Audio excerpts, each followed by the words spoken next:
আসসালামু আলাইকুম দর্শকবিন্দু, আপনাদের আন্তরিক শুভেচ্ছা ও অভিনন্দন। আমরা আমাদের খামারের জন্য নিয়ে আসলাম কোয়েল পাখির বাচ্চা, যেটা আমার অনেক শখের জিনিস। অনেক দিন করেই খামারে আনবো করে আনা হচ্ছে না, তাই আজকে নিয়ে আসলাম। আসুন আপনাদের সাথে সেই বিষয়টা একটু শেয়ার করি।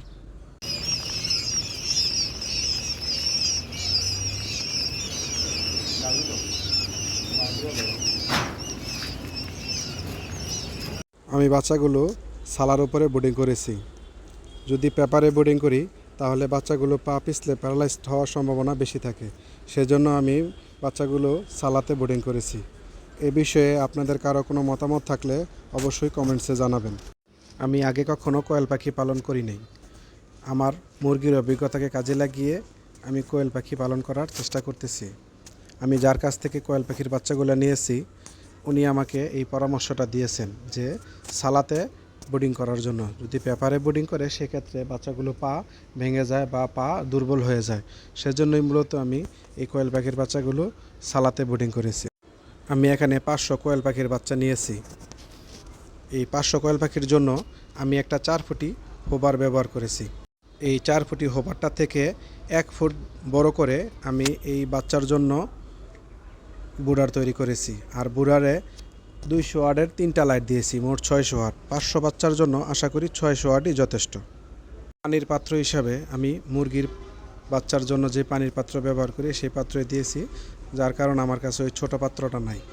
আগামীকালকে নিয়ে আসবো, তার জন্য জরুরি অবস্থায় আমি ওইটা দিয়েছি। আর ওইটাতে ভালো পরিষ্কার কাপড় ব্যবহার করেছি, যাতে করে বাচ্চাগুলো শরীর ভিজে না যায় পানি খাওয়ার সময়। এতে দিয়েছি গ্লুকোজ, যাতে করে বাচ্চাগুলো একটু সুস্থ থাকে এবং সবল থাকে, বাচ্চাগুলো দুর্বল না হয়ে যায়। সেজন্যই মূলত গ্লুকোজ ব্যবহার করা। বাচ্চাগুলো অনেক তৃষ্ণার্ত এবং ক্ষুধার্ত। বাচ্চাগুলো পানির জন্য অনেক চেঁচামেচি করছে। আসুন দেখি।